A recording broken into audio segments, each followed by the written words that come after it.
What's going on, everybody, and welcome back to yet another video. In today's video, I want to discuss how to trade options in 2025. This is going to be a perfect beginner's guide if you are new to trading, but also this is going to be a very important refresher even if you've been trading for quite some time. So real quick, as always, if you guys do find value in this video, make sure to smash that like button as well as clicking that subscribe and that bell icon. It would mean the absolute world to me. But without further ado, let's hop into the video. So I first want to start off with what is an option.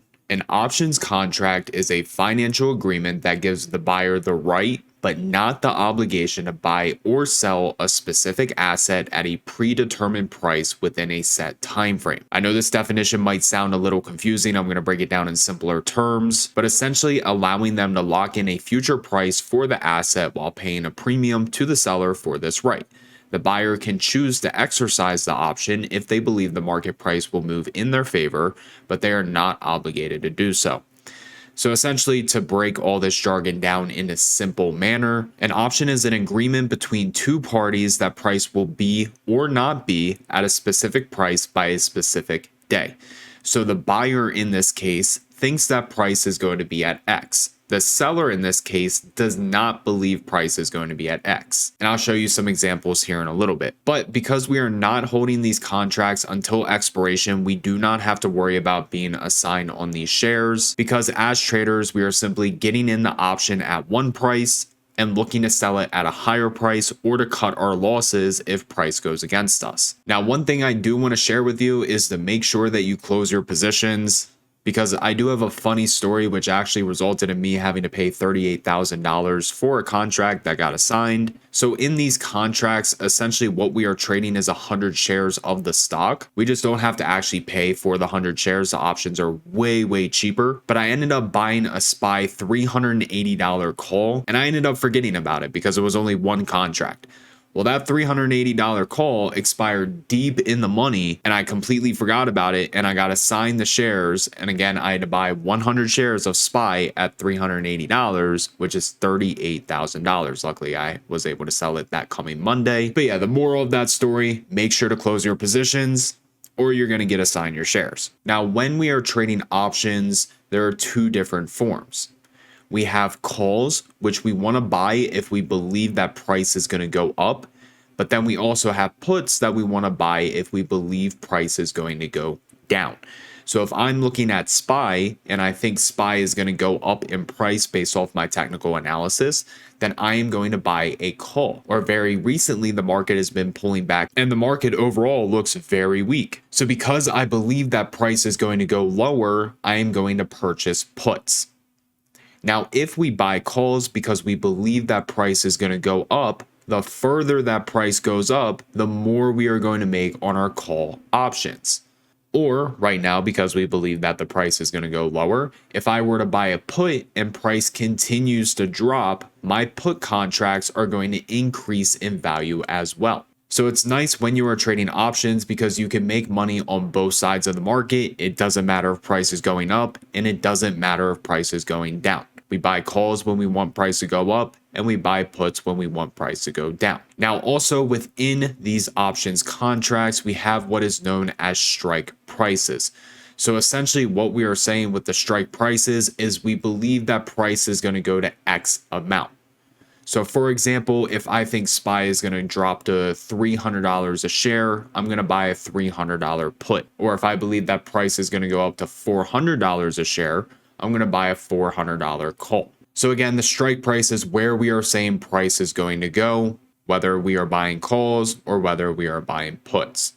Now, also we have expiration dates. The expiration date is when our contract is going to expire. So essentially what we are saying when we are buying options is that we believe by this expiration date, price is either going to be above a certain price or below a certain price, again, which is going to be our strike price. And then upside is calls and downside is puts. Now let me show you some examples here in the option chain to clarify this. And real quick, I wanted to let you guys know that my Accelerator Program 2.0 has officially opened up. This is my last mentorship of the year and I will never be doing one again. So if you want to learn directly from me in a 6-week trading course, get access to live trading with me the entire 6 weeks, one-to-one sessions, my swing trading course, both of my books, and so much more. Here's some testimonials and profits from my previous students in the last Accelerator program. I will be leaving that link down in the description. Make sure you guys go sign up, and I cannot wait to teach you guys an Accelerator Program 2.0. So this is what an option chain looks like on the Thinkorswim platform. I know this might look confusing, especially if you're new to trading. However, it's actually very simple. So on the left side, we have our calls, as you can see is labeled right here. And then on the right side, we have our puts. Now, AMD is currently trading at $96.63 a share. So if I am looking at AMD today, and I believe AMD has price to go up to, let's just say $98 a share. Well, if I believe that AMD is going to go up in price, I can look at the strike prices right here, which again is 97, 98, 99, 100, etc. But because I believe price can go up to $98, I am either going to buy the $97 call or the $98 call. Again, here's our strike price, that's 97 and 98. And the left side of the option chain is going to be our calls. Now, vice versa, if I were looking at AMD and I believe that AMD was actually going to drop in price and I thought it had room down to 95, well, what I could do is either buy the $96 put or I could buy the $95 put. Now, if I bought these puts and price continued to go down below this 96.63 level, the price of the puts would increase and I would make money. If I bought the calls and price were to continue to go higher above this 96.63, my calls would increase in value and I would make money. However, if I bought these calls right now and price actually dropped, my calls would then depreciate in value and I would lose money. And same thing on the flip side. If I bought puts saying that price is going to go down, but instead price went up, my options would start to lose value and I would lose money on my position. Let's just go ahead and look at one more example. Say we're looking at Apple and I think Apple is going to go up in price and I think it has room to go up to $230 a share. Well, right now, Apple is trading at $227.50. So I would go ahead and buy the $230 call, especially if I believe that price is going to go up and go to $230. Now, if price were to continue to go higher above this $227.50 and the closer it gets to $230, the more money I'm going to make and I can sell this at a profit. However, if price were to drop from this $227.50 area, but I was in calls saying that price was going to go up, well, my contract would start to lose value and I would start to lose on my position. Now, if I thought Apple was bearish and it had room all the way down to, let's just say 220, well, I could buy the 225 put, the 222.5 put, or even the 220 put. If price were to continue to drop and the closer it gets to the strike price, the more money I'm going to make. However, if I bought a put and price actually went up instead, I would start to lose money on my position and I would have to close the trade at a loss. Now, at the same time, we have the expiration dates that I brought up previously. On individual stocks like Apple, Microsoft, Tesla, Nvidia, etc., we are going to have expiration dates every single Friday. So depending on the setup that you see, maybe you want to buy a little bit more time. Maybe you want 38 days until expiration, or maybe you want to go all the way out until January of next year. It just really depends on the overall setup. But if we are day trading, we are always trading the very first expiration. So this entire trading week, I'm going to be trading the March 14th, 2025 expiration. The reason being, the further out your expiration is, the more expensive the contracts are going to become. So if we're looking at the $230 call this week on Apple, they cost $335. If we look at next Friday's expiration for the same $230 call, now they are $520. If we go all the way out to March 28th, which is 3 weeks away, they are now $650. So the further the expiration, the more expensive the contracts are going to be. That's why when we are day trading, we always trade the very first expiration because we are in and out of that trade the same day. There's no reason to buy 3 weeks out to your expiration if we're going to be in and out of the position within the same day. Now, also within your options, you have what is known as the bid as well as the ask. The bid is where buyers are trying to buy the current contract. So we can see right now that the bid is 3.25. And the ask is where sellers are willing to sell the current contract, which right now is 3.35. When we are day trading, we always buy market or sell market. That way we are immediately in the trade and we don't have to wait to see if we're going to get filled at one of these prices. So if you're taking notes, make sure you are buying market or buying the ask. That way you have the highest probability of getting in the trade. And when you go to sell your position, you are either selling market or selling bid. That way you have the highest probability of getting out of your trade. But yeah, you can see how much each contract is going to cost simply by looking at the bid and the ask. The $225 call for this week is going to cost about $610. The $230 call for this week is going to be around $335. The $235 call this week is going to cost around $155. The $220 put is going to cost you around $185. The $215 put is going to cost you around $98.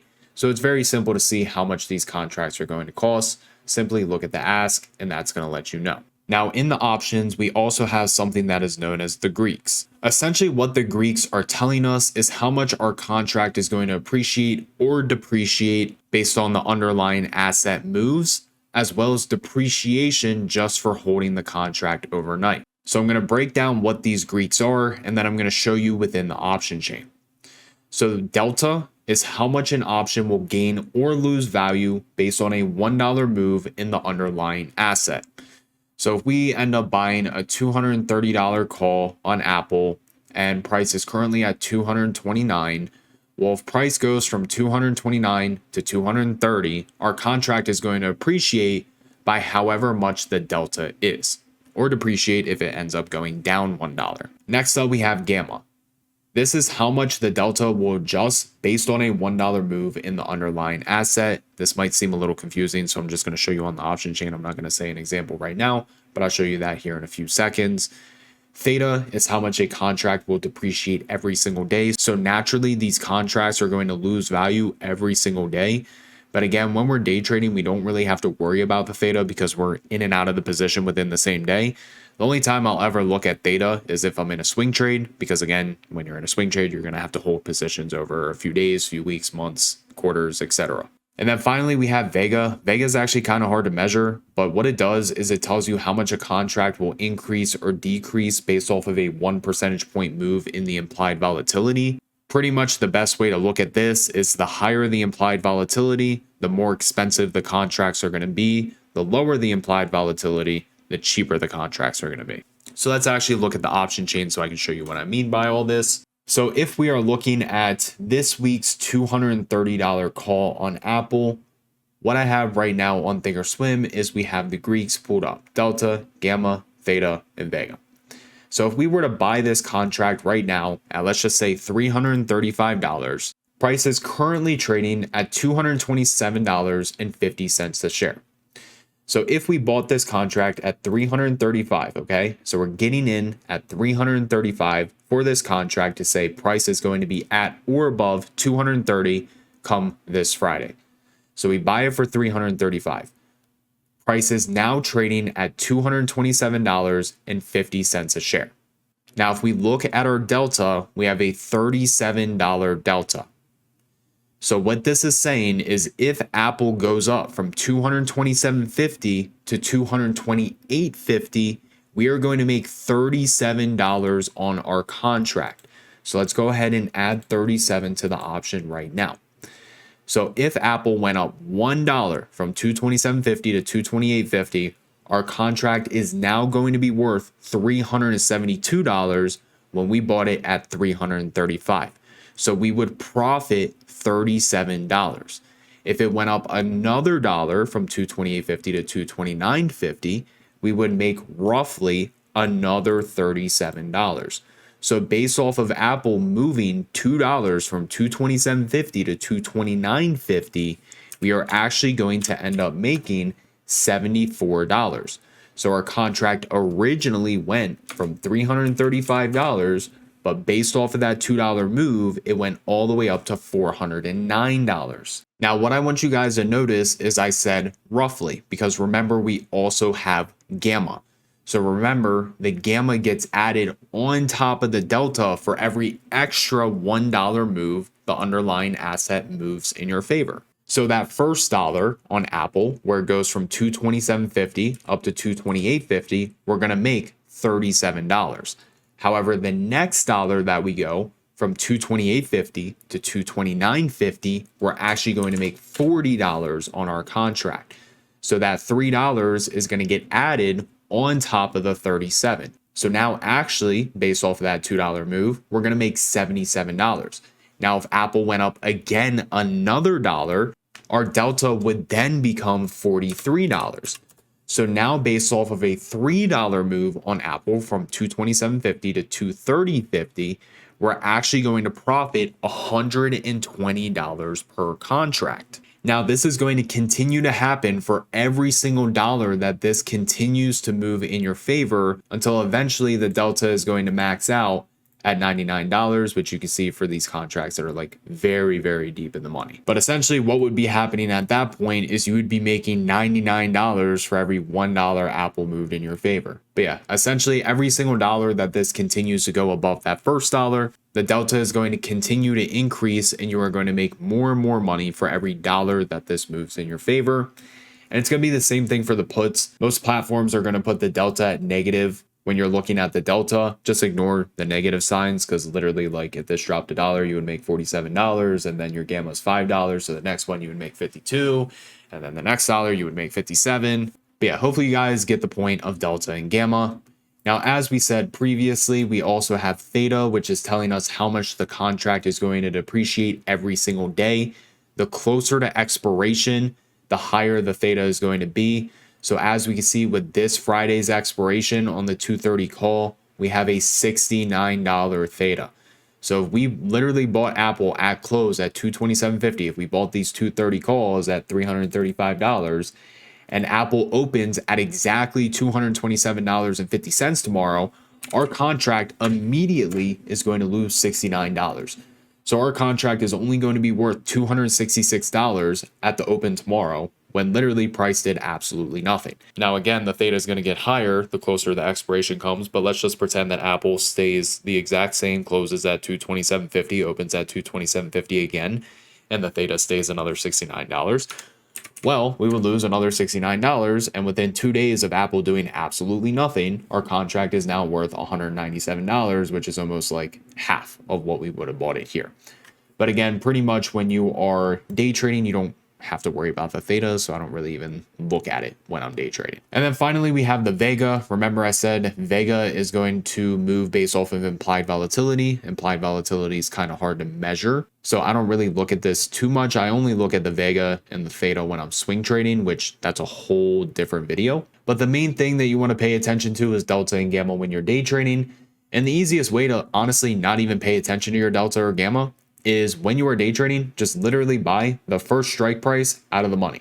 So the way that you can tell if it's in the money or out of the money is going to be this blue right here, which is everything under the current price if you're buying calls, or everything above current price if you're in the puts.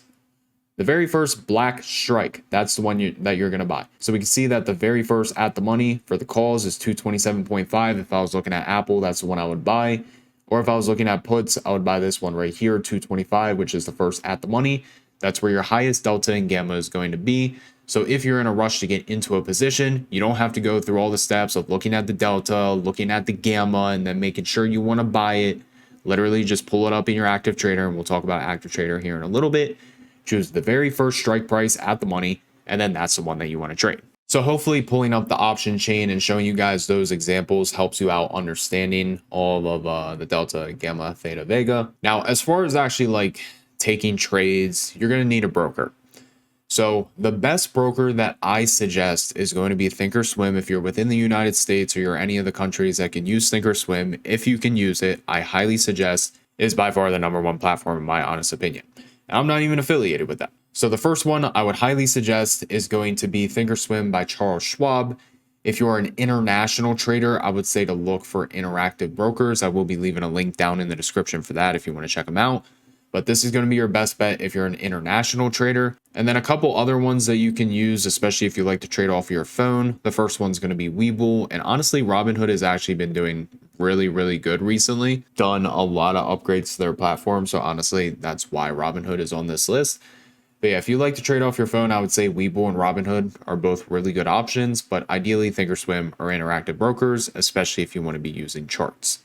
Plus, I do have setup videos for Thinkorswim as well as Interactive Brokers, so if you guys want to check those out, I will be leaving those videos down in the description. Now, when do you want to buy a call and when do you want to buy a put? We want to buy calls when price is in an uptrend, and we want to buy puts when price is in a downtrend. So if I pull up my chart right now, the market has been in a very strong downtrend. So because the market has been in a very strong downtrend, what do I want to look for? I want to look for puts to take advantage of price going lower. Remember, if we buy puts and price continues to drop, we are going to make money on those puts. Now, if the market is in an uptrend and I want to take advantage of that, I'm going to buy calls. And as price continues to go higher, I'm going to profit on my calls. I have tons of videos on my channel showing you guys on how to draw all these technical levels. So if you're not subscribed, I highly suggest you do so. That way you can learn how to draw supply and demand, Fibonacci, support and resistance, as well as a bunch of other fun stuff. So make sure to hit that subscribe button. But I do teach that all over my channel. But yeah, again, when price is in an uptrend, we want to look for calls. When price is in a downtrend, we want to look for puts. Now, if you are using Thinkorswim to do your trading, this is how you're going to buy and sell a contract. I do have an active trader video that I will be leaving down in the description. That way I can show you guys how to set up active trader. It's very simple. I think it's like a 10-minute video. But essentially what you would do is you would pull up your options. Again, the left side is calls, the right side is puts. And here's our strike price. I always go the very first one at the money. And immediately right away, all I have to do is either click buy market to get into these calls or sell market to get out of my calls. Or if I wanted to buy puts, I would simply just pull up the puts. And again, buy the market if I want to get into my puts and sell market if I want to get out of my puts. I could choose how many contracts I want to buy. Do I want to buy 20? Do I want to buy 3, 5, 10, 50, whatever it is? I can do all of that right here at one click of a button. So if you get Thinkorswim, I do have setup videos, my active trader, as well as all the other charts as well. So I will be leaving those videos down in the description as well. But that is going to wrap up this video on what is options and how can you trade them. If you guys did find value, make sure to smash that like button as well as clicking that subscribe and that bell icon. It would mean the absolute world to me. Everybody have an amazing rest of your day. I'll see you guys in the next video.